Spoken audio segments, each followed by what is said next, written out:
a nossa adoração, mas também desejamos ouvir aquela voz que só Tu tens, ó Deus, aquelas palavras que só o Senhor possui, e são palavras de vida eterna.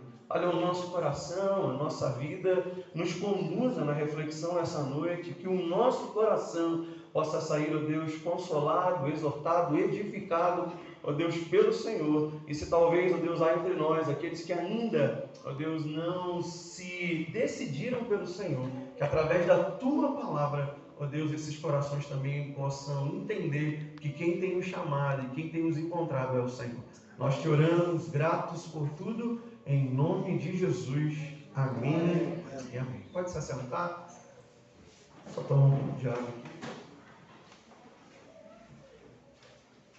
Irmãos, chegar em Santo Aleixo foi um cuidado de Deus sobre a minha vida. E uma das coisas que aprendi até chegar aqui em dezembro e ser abençoado aí, escolhido pela igreja para pastoreá-la pelos próximos anos, pude viver algo na minha vida que às vezes a gente diz como cristão, mas às vezes temos dificuldade de viver. Cuidado de Deus.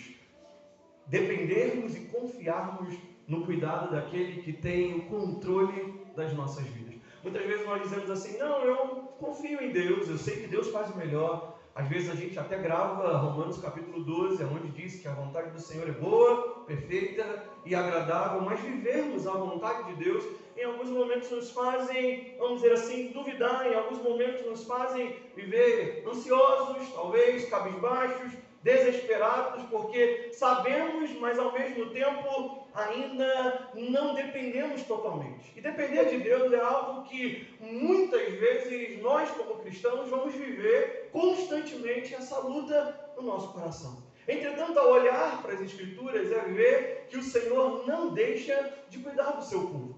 De o Senhor não deixa de cuidar da minha e da sua vida. De que o Senhor não deixa de cuidar da sua noiva, daquele povo em qual Ele resgatou, o qual Ele chamou, o qual Ele redimiu pela obra do Seu Filho e nos deu o poder de ser feitos filhos dEle para vivermos com Ele para toda a eternidade. Quando nós olhamos a igreja de Jesus é a manifestação, ou talvez a certeza de que Deus cuida e continua cuidando do seu povo. Ao olhar 26 anos da igreja de Santo Aleixo, é entender que Deus tem cuidado, é entender que por mais que a gente passe por momentos, por processos, por dúvidas ou por desertos, nós nunca deixamos de ver Deus cuidar de nós. Olhar para uma igreja de 26 anos é para mim, de modo particular, muito, vamos dizer assim, toca o meu coração pelo fato de vir de um ministério de depois de 10 anos, deixar uma igreja que também foi fundada em 1999, 15 de novembro de 1999, completou 25 anos em novembro passado e, permitindo o Senhor, em novembro agora, também completarão 26 anos. Olhar para esse cuidado, olhar para essa providência de Deus, olhar para o cuidado de que Deus reúne o seu povo na maneira como Ele quer, do jeito que Ele quer, nos faz entender que não existe outro caminho para nenhuma das nossas vidas e também para nenhuma da igreja de Jesus, a não ser depender do seu cuidado, da sua ação, da sua soberania e do modo como Ele trabalha no nosso coração. Ao olhar para Esdras, nós vemos um livro que poderia, ou é, considerado como um livro só, embora na nossa Bíblia seja dividido. Mas Esdras e Neemias eram um livro só na Bíblia judaica, ou no Antigo Testamento, vamos dizer assim, nos tempos de Jesus. Mas, no início da igreja cristã, esses dois livros foram separados. E nesses dois livros nós temos três personagens chaves. Primeiro, nós temos o personagem Zorobabel, que vai do capítulo 1 de Esdras ao capítulo 6, onde ele edifica o templo do Senhor. Do capítulo 7 ao capítulo 10, nós vamos ver o trabalho de Esdras, que traz novamente a adoração do povo de Deus no templo e na terra. E nós vamos olhar para o livro de Neemias, onde ele vai reedificar a cidade, reedificar os muros. É claro que isso tem um tempo, é claro que isso tem aí algumas datas, algumas décadas onde isso acontece. Mas quando a gente olha para o livro de Esdras, no capítulo 1, Esdras nos ensina a respeito desse cuidado de Deus. De um Deus que traz e redime o seu povo, porque Deus está trazendo o seu povo depois dos 70 anos do cativeiro babilônico. A nossa Bíblia, ela não está nos livros de Gênesis a Malaquias, ela não está organizada de modo cronológico. Então, esses livros de Esdras e Neemias, eles se dão ou acontecem, o período deles, mais para o final da Bíblia, lá entre Ageu, perto de Malaquias, ou perto dos 400 anos, que é o tempo entre o término do Antigo Testamento com o início do Novo.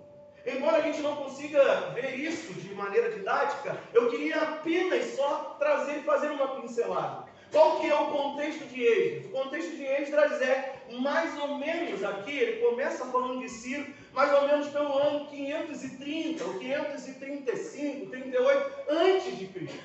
Aonde o povo então retorna do cativeiro babilônico com a primeira vez de um homem chamado Ciro, um homem que era o rei da Pérsia que havia tomado Babilônia de Nabucodonosor, que levou, lembra, Daniel, seus amigos, e levou outros cativos para Babilônia, como exilados. E Nabucodonosor fez uma bagunça, vamos dizer assim, em Jerusalém. Além de ele trazer os melhores de lá, além de ele trazer o povo cativo, ele também trouxe as iguarias do templo, e trouxe os utensílios do templo para a Babilônia, cerca de mais ou menos 1.500 quilômetros de distância. Esse povo então é levado por 70 anos ao cativeiro, e agora esse povo então é chamado a retornar para reconstruir a terra, para reconstruir o povo, para reconstruir a adoração ao Senhor na terra que havia sido devastada. Por que eu falo que é o cuidado de Deus? Porque muitas vezes nós não compreendemos, mas o exílio é um cuidado de Deus na nossa vida. Muitas vezes a gente não compreende, mas o Egito foi um cuidado de Deus para a vida do seu povo. Deus leva José e depois leva toda a parentela de Jacó para que aquele povo pudesse ser ali preservado, para que através daquele povo pudesse a descendência de Abraão ser então seguida até chegar no Filho prometido, no ungido, no Cristo Jesus, que é o meu e o seu Salvador, o nosso Senhor e Senhor da sua igreja. Quando a gente olha então para o livro de Êxodo, nós vemos um povo que está retornando, nós vemos um povo que está voltando do cativeiro e entendendo que aquele cativeiro foi um tempo de cuidado de Deus sobre a vida do seu povo. E quando nós olhamos na vida cristã, meus irmãos, nós também fomos libertos de quê? De um cativeiro. Nós também estávamos afastados e distanciados do Senhor, mas nele nós encontramos o quê? Vida. Nele nós encontramos a esperança, nele nós encontramos um Deus que cuida de nós, que zela pelas nossas vidas e que continua cuidando da sua igreja. Olhar para 26 anos é entender que grandes coisas fez o Senhor por nós, e por isso nós estamos alegres. Como um dos pastores que me antecederam leu Filipenses 4, versículo 19, onde nos mostra que o Senhor é aquele que provê todas as nossas necessidades, ou seja, o Senhor é aquele que cuida do seu povo, mas nós precisamos, como igreja, sempre nos lembrar disso. Olhar para a história bíblica e ver que nada foge do controle de Deus, que nada foge da sua ação, que nada foge dos seus feitos, e que nada foge do seu propósito. E a primeira coisa que eu queria compartilhar com você, ao olhar dos versos 1 ao verso 4, é entender que Deus é aquele que controla a história. A história não está ao léu, a minha e a sua vida não está o que vai ser amanhã, ou talvez como os grandes filósofos, e aqui entre aspas, da música popular brasileira vai dizer, que a gente tem que deixar a vida levar a gente como se não tivesse propósito, não tivesse direção. Mas a Bíblia nos ensina e nos mostra que há um Deus que cuida da nossa história, que cuida da nossa vida, que é Ele que mantém a sua igreja, e sobre a sua palavra, e sobre a sua vida, sobre a sua obra, é que a igreja está edificada. Ele é a pedra que os construtores rejeitaram, mas se tornou a pedra angular, a pedra onde o Senhor tem mantido, onde o Senhor tem erguido, e aonde o Senhor continuará mantendo o seu povo reunido sobre Cristo Jesus, sobre aquele que governa a sua história, sobre aquele que governa a minha história, sobre aquele que governa a história da igreja de Santo Aleixo, e continuará conduzindo essa igreja para a glória do seu nome. Se você ver comigo, o texto no versículo 1 vai dizer para a gente que cumpre uma palavra do Senhor pela boca de quem? Que foi dita pela boca de Jeremias. Aproximadamente aí, talvez, uns 70 anos antes profetizou. E aonde está esse texto? Jeremias, capítulo 29, versículo de número 10. Pode postar para a gente aí, por favor? Jeremias 29, 10. Assim diz o Senhor: logo que se cumprirem para a Babilônia 70 anos, atentarei para vós outros e cumprirei para convosco a minha boa palavra, tornando a trazer-vos para este lugar. Agora bota no 11. A gente gosta muito do versículo 11. Olha só o versículo 11. Eu é que sei que pensamentos tenho a respeito de vós. Diz quem? O Senhor. Pensamentos de paz e não de mal, para vos dar o fim que desejais. Compreende o que Deus está tratando com o seu povo? O que Deus está dizendo pelo profeta Jeremias? O povo ainda nem tinha ido para a Babilônia. Olha, eu vou, depois de 70 anos, trazer vocês de volta, dar a vocês a terra. Por quê? Porque eu é que tenho os pensamentos a respeito de vós. Eu que conduzo o quê? A história de vocês. Eu que conduzo a vida de vocês. É o Senhor que conduz a minha e a sua vida. A minha e a sua história não está sobre o nosso poder. A minha e a sua história está sob o poder daquele que é eterno. Que a Bíblia diz que Ele é o alfa, Ele é o ômega, Ele é o início, Ele é o fim. Sobre Ele, sobre as mãos dEle, estão todo o controle, inclusive da minha e da sua vida. Assim como estava do povo do Senhor. Se você quiser olhar um pouco antes, talvez, nós vamos olhar para Isaías, no capítulo 44, no versículo 28. Vai nos dizer a respeito de Ciro. Olha o que Isaías, alguns anos antes ainda, talvez, 100 e poucos anos antes disso acontecer, alguns até colocam um pouco mais, perto de 200 anos, Isaías vai dizer assim: digo que Ciro ainda nem existia, Ciro ainda nem pensava em nascer, a mãe nem pensava dar o nome, se for um título, nem pensava em receber esse título. Ele vai dizer assim: ele é o meu pastor e cumprirá tudo que me apraz.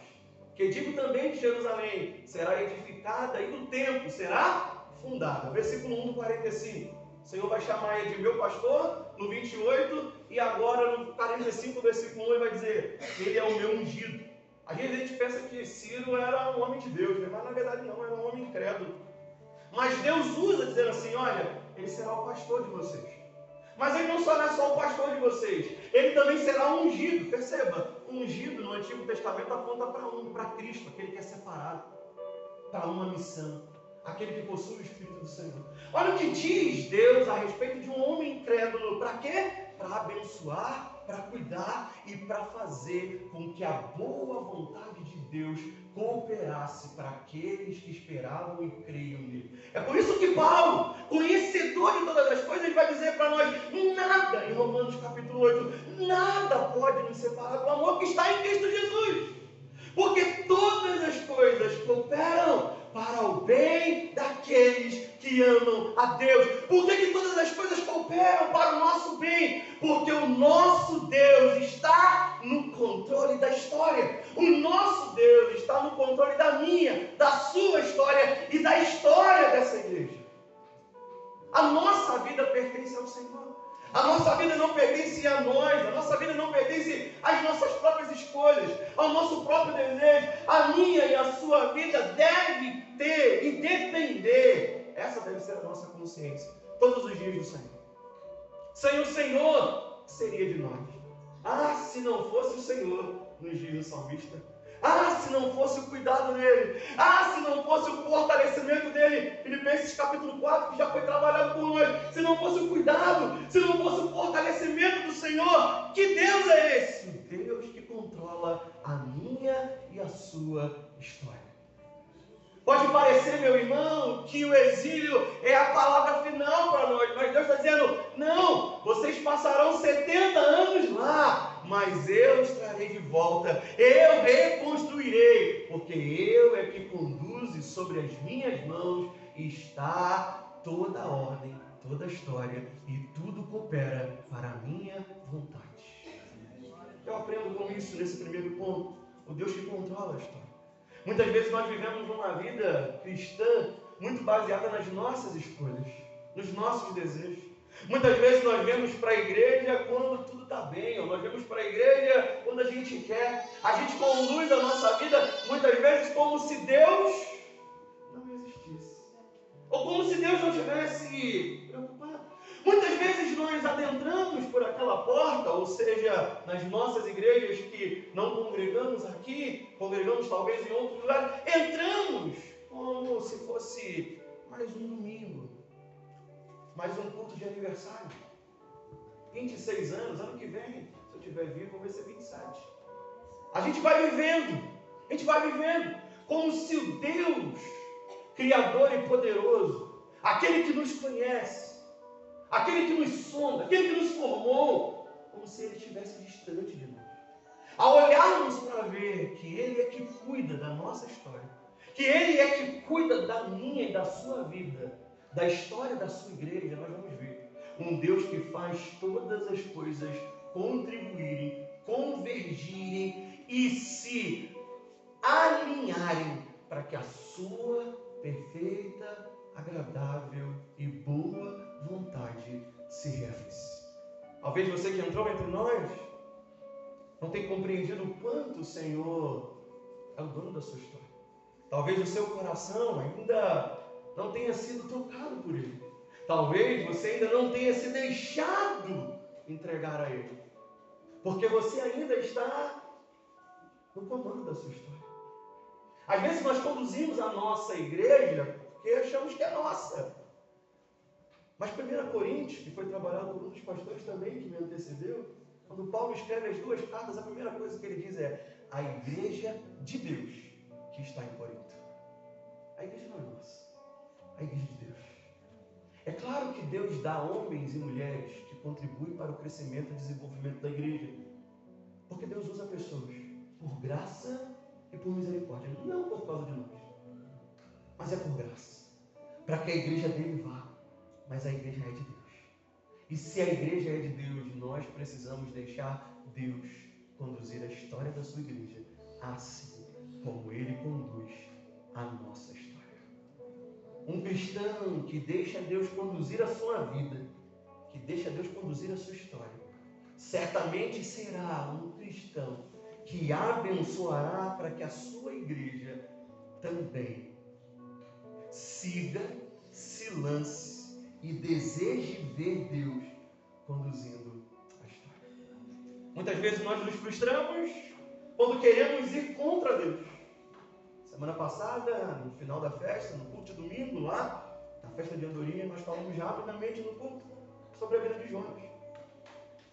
Qual que era o mandato de Deus para a vida dele? Era Nínive. A gente até às vezes tenta fugir desse controle de Deus. Às vezes a gente até acha que está indo. Peguei o barco e agora ninguém me segura. Estou em alto mar. Quem que vai me fazer voltar? Ninguém. Mas a gente se esquece. E Jonas era o quê? Profeta de Deus. Ele sabia o que estava fazendo. Ele sabia quem era o seu Deus. Mas mesmo assim ele vai contra o Senhor. Porque ele não queria cumprir o quê? A vontade de Deus. Muitas vezes nós, irmãos, passamos por vários e por desertos porque não queremos nos render àquele que controla a nossa vida, aquele que tem o poder da história em sua mão. A igreja de Santo Aleixo, assim como a igreja de Andorinhas e as demais igrejas representadas aqui, sejamos uma igreja que entendamos Deus é quem conduz a nossa história. Deus é quem controla a história da sua igreja. Sejamos uma igreja que deseja viver os planos de Deus para nós. Os pensamentos de Deus para nós. Não o pensamento de um homem, não o pensamento de um líder, não o pensamento de um pastor, mas a vontade de Deus. Eu vi uma certa vez um pastor experiente, já dos seus poucos cabelos brancos, sabe? Aquela carequinha bonita, assim, reluzente. Diz que todo bobinho ele passava, às vezes, assim, um pentezinho, né? Para trás. Ele disse: Deus pode dar até a visão para o pastor, mas ele nunca lhe dará todas as condições de fazer a visão que Deus deu. Deus pode dar a visão para uma igreja através do homem de Deus, que é o pastor. Mas, entretanto, Deus levanta homens e mulheres para se render o controle dele da história, para dizer: eis-nos aqui. E sabe como que ele faz? Olha comigo o ponto 2, no versículo 5. Ele toca aonde às vezes a gente não quer deixar ninguém tocar.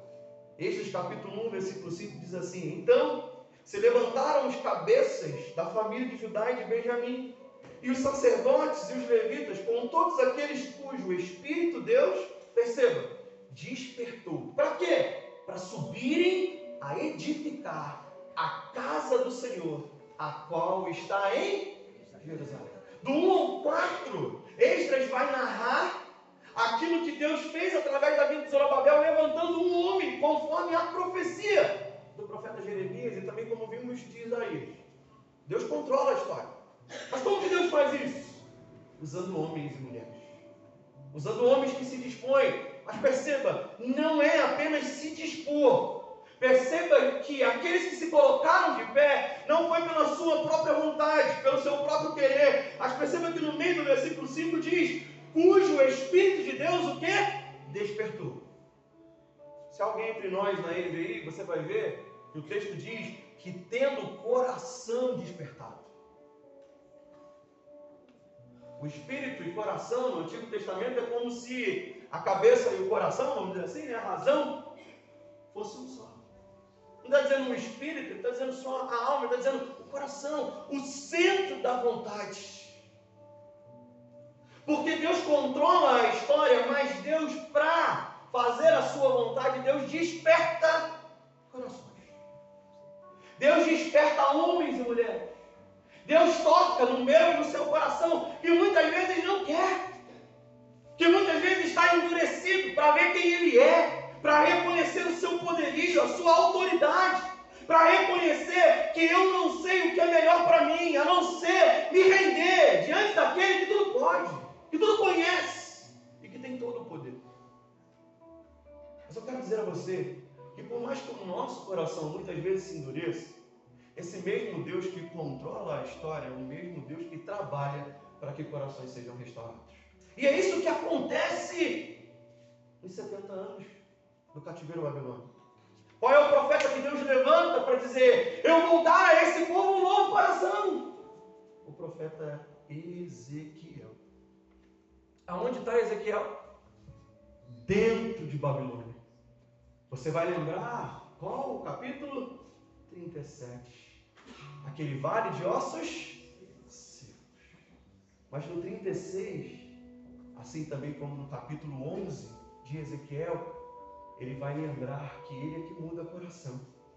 Olha Ezequiel 36, versículo 25 ao 27. Ela vai projetar para nós. Olha o que Deus está dizendo. Então, aspergirei água pura sobre vós. Perceba.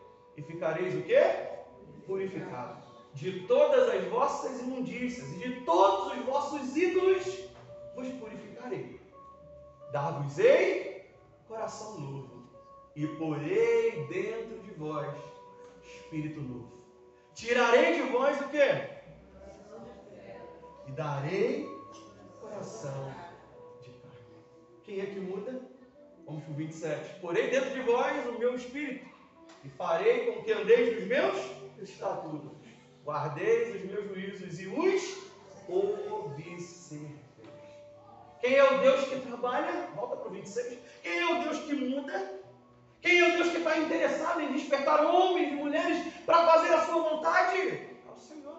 Quem que levanta lá os cabeças da família de Judá, os cabeças da família de Benjamim, os sacerdotes, os levitas? Quem é que dá um chacoalhão naquele povo e diz: ei, coloque-se de pé. Deus está no controle da nossa vida, se levantem. Aqui não é a terra onde nós devemos estar, por mais que o Senhor tenha nos advertido lá no início. Fiquem aí, casem-se, cuidem da família de vocês, porque vocês vão ficar 70 anos, mas agora Ele está despertando o nosso coração do comodismo para voltarmos, para edificarmos, porque a vontade dEle não é para ficarmos aqui em Babilônia, mas é para retornarmos para Jerusalém, para lá voltarmos para a terra que Ele nos deu, voltarmos a adorá-lo, bendizê-lo e poder cultuar ao seu nome. Deus nos ergue, irmão. É Deus que nos confronta. É Deus que trabalha no meu e no seu coração, tirando de nós o coração de pedra, um coração insensível, um coração impenetrável, um coração que muitas vezes não se move, um coração que muitas vezes não se levanta. É o Senhor quem trabalha. Eu oro ao Senhor Pastor Hilton e Igreja de Santo Aleixo. Que o Senhor continue erguendo homens e mulheres neste lugar.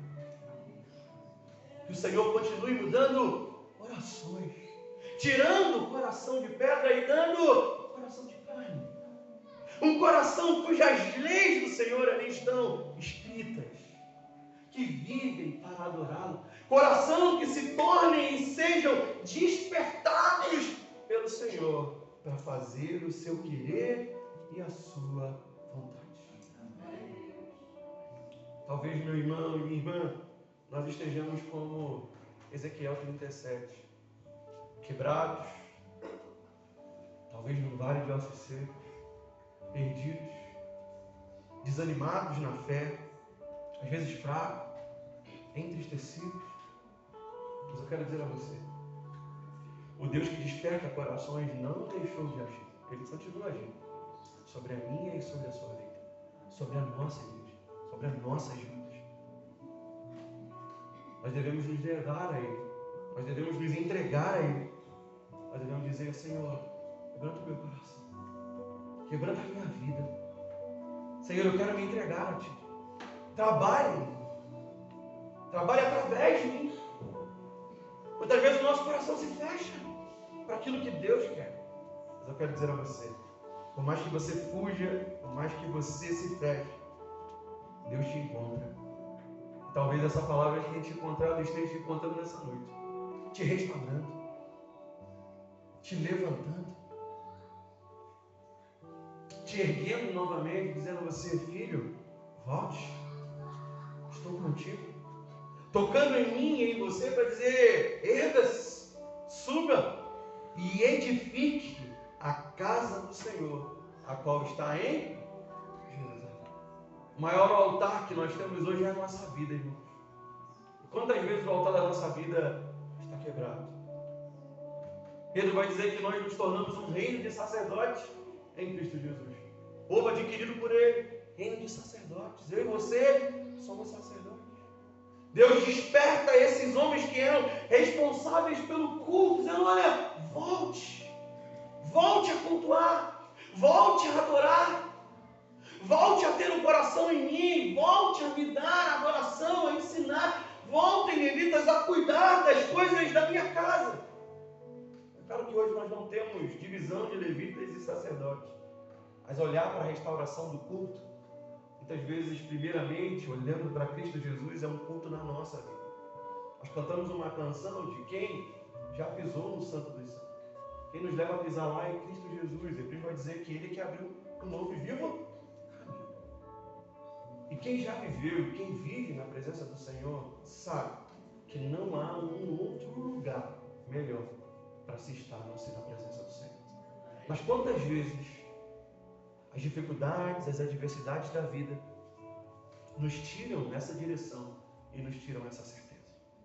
Quantas vezes aquilo que nós achávamos que Deus tinha que fazer traz um peso sobre o nosso coração e nos tira de um coração despertado pelo Senhor para um coração muitas vezes acomodado.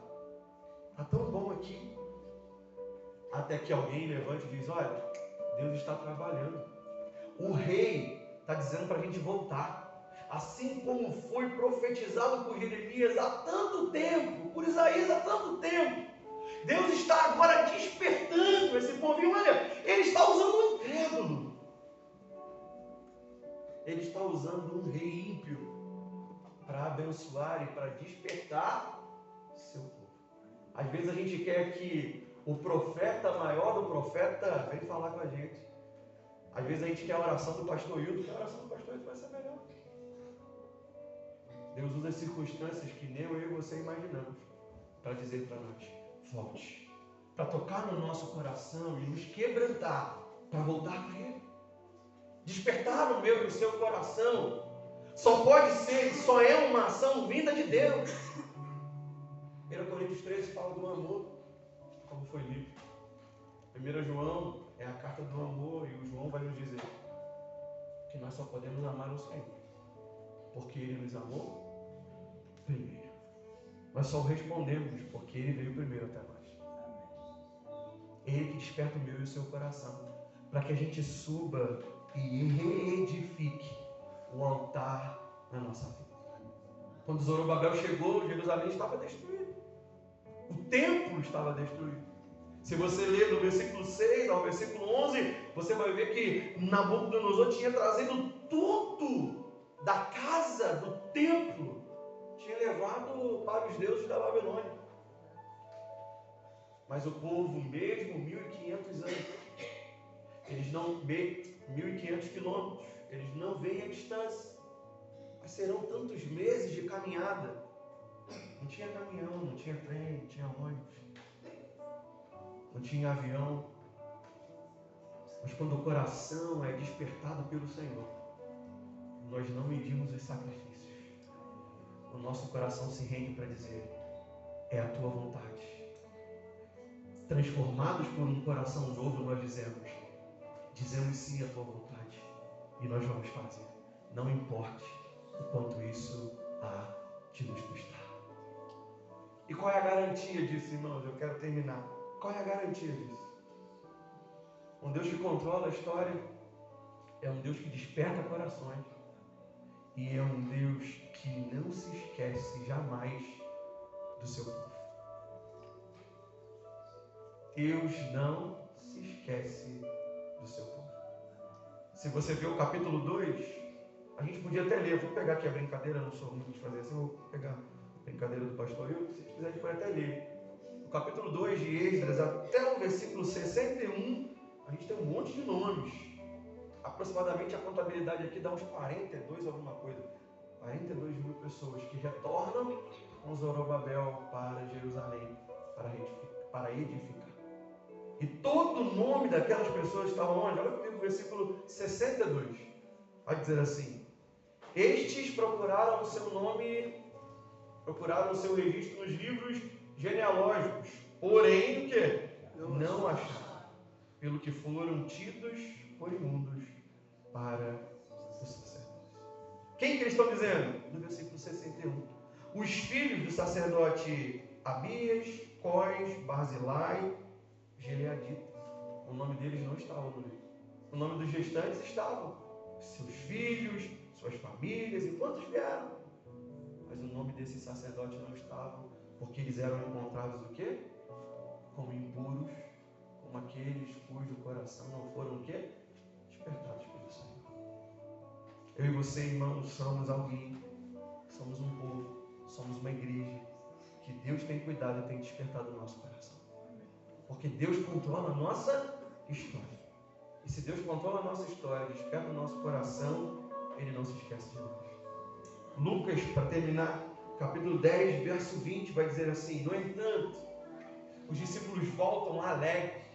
Rapaz, nós oramos, os espíritos se submetem, nós oramos e alegrai-vos, não porque os espíritos vos submeteram, e sim porque o vosso nome está arrolado aonde? Nos céus. Os discípulos voltam maravilhados com tudo que eles estavam fazendo, dizendo assim: estão alegrando por isso? Se alegrem, não porque vocês fazem tantas coisas em meu nome, mas se alegrem, porque o nome de vocês está arrolado no céu. Na versão RA vai dizer: está registrado no céu. O Senhor é aquele que não se esquece de mim e de você. Entregue a sua vida ao Senhor.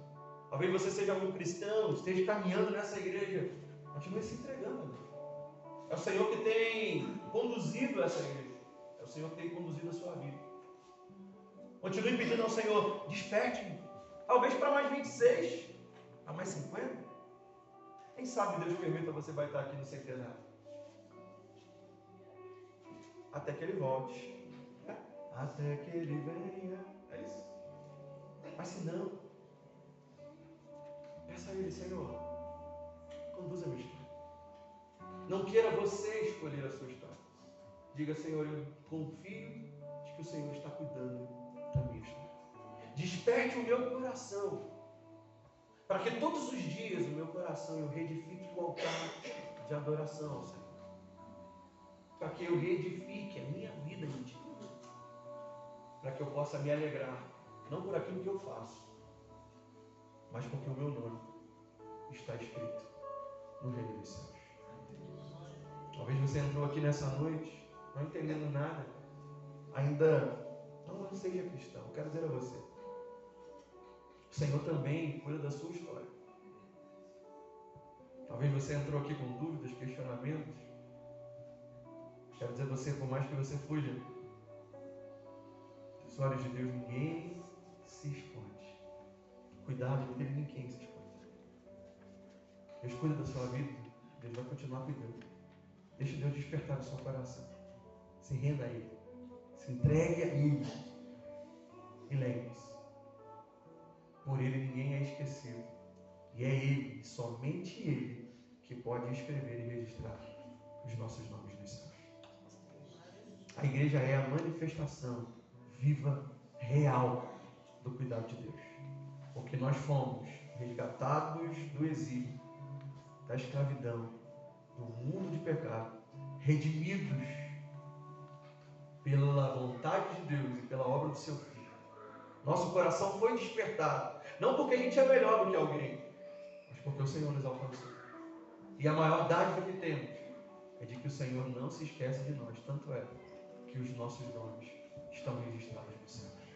A gente continue colocando a nossa vida ao Senhor. Eu quero orar com você. Você que talvez entendeu essa palavra, você que talvez entendeu, o Senhor falou com você. Talvez você tenha caminhado há tantos anos, seja aqui em Santo Aleixo, na igreja congregacional, ou em outro lugar. Talvez não tenha mais sentido o seu coração despertado, tocado por Ele. Talvez você tenha passado, vivido dias em que você não tem entendido, não tem compreendido. Quero dizer a você, diga a Ele: Senhor, me ensine a confiar de que o Senhor tem o controle das coisas. Olha a Ele, traga o seu coração a Ele, diga: Senhor, desperte o meu coração, a minha vida. Talvez você tenha passado dias tão distantes do Senhor, dias tão longe do Senhor, dias em que o seu coração não tem ouvido a voz do seu Senhor. Talvez até duvidando: Senhor, será que eu sou do Senhor? Será que o Senhor se esqueceu de mim? O Senhor não se esquece, porque é Ele que nos purifica de todo lamaçal do pecado. É Ele que nos transforma em sacerdote. E se é Ele quem fez, o nosso nome está escrito. A gente não terá a surpresa de dizer: o meu nome não está escrito. Não. Se a nossa vida é dele, se a nossa vida foi confiada na obra de Cristo Jesus, nós pertencemos a Ele. Creia nisso, meu irmão. Ore isso ao Senhor. Essa convicção e essa certeza. Talvez você entrou aqui nessa noite e você ainda não tem essa convicção. Olha Ele dizendo: Senhor, eu quero entregar a minha vida a Ti. Meu coração, Senhor. Quero me entregar a Ti. Se o Senhor realmente é o dono da minha história, diga para Ele: faça, muda-me, toca-me, desperte o meu coração, toca na minha vida e me coloca de pé. E me dá a certeza de que eu não serei esquecido e não sou esquecido pelo Senhor. Senhor, nós oramos a Ti nessa noite, pedindo que o Senhor continue enchendo o nosso coração de certeza de que o Senhor é aquele que tem conduzido a nossa história. Deus, talvez, ao olhar o aniversário de uma igreja, a gente pensa tantas coisas de como que uma igreja deve ser, de como que uma igreja deve fazer, de como que uma igreja deve olhar, o que uma igreja deve... Mas nós precisamos olhar para nós. Porque a igreja do Senhor não é formada de paredes. A igreja do Senhor é formada de corações de Deus. Quebranta o nosso coração a entender que por mais que a gente não entenda, o Senhor está no controle da nossa história. Continue, ó Deus, cuidando da igreja de Santo Aleixo, assim como o Senhor cuidou ao longo desses 26 anos. Continue, ó Deus, levantando esta igreja. Continue fazendo desta igreja, ó Deus, Pai, uma igreja como um farol, uma igreja missionária, uma igreja que olha para o vizinho, olha para a rua de trás, a rua da frente, que olha aqui para o bairro da Vila e possa ver os campos brancos, e que a gente se coloque como trabalhadores da tua seara. Desperte corações, desperte vidas, direcione o teu filho, Deus, assim como toda a liderança da igreja, que conduza, que eles possam sempre se lembrar. O Senhor está no controle da nossa história e nós não queremos lutar contra o Senhor, nós queremos apenas entender de que no teu tempo o Senhor faz. Então faça, realiza conforme a tua vontade e que o nosso coração seja despertado com a consciência e com a certeza de que nós não somos esquecidos pelo Senhor. Se entre nós, ó Deus, há corações que não te conhecem, talvez, ó Pai, nesse momento estão orando, ou talvez pensando, ou talvez refletindo sobre essas palavras, seja o teu Espírito a tocar, seja o teu Espírito a fazer, seja o teu Espírito a despertar, ó Deus. E que o despertar seja tão profundo que ao terminar o culto e acabar a nossa oração, a gente possa procurar alguém e dizer: eu quero voltar amanhã, eu quero voltar no domingo, eu quero voltar, porque eu quero ficar congregando e amando esse Jesus. Desperte entre nós, firma corações para a glória do teu nome, em nome de Jesus. Amém. E amém. Deus continue abençoando essa igreja. Obrigado, pastor, pela confiança. Deus continue abençoando mais e mais os irmãos. Que a palavra do Senhor continue sendo completada nas nossas vidas.